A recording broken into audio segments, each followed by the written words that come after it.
তো তোমার সহযোগিতা তো চাই, তুমি জমিদার, তোমার তাতে কোনো আপত্তি নেই তো?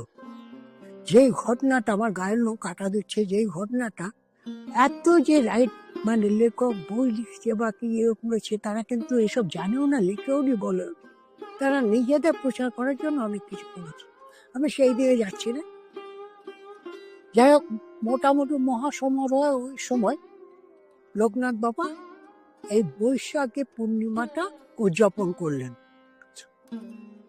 এবং তার কয়েকদিন বাদে বললেন যে দেখো, আমার 160তম জন্মদিন হলো। 160তম? 160 60। 160তম জন্মদিন হলো।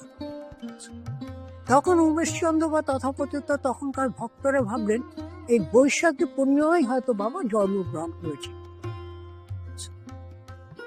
উনি বাবা কিন্তু মানে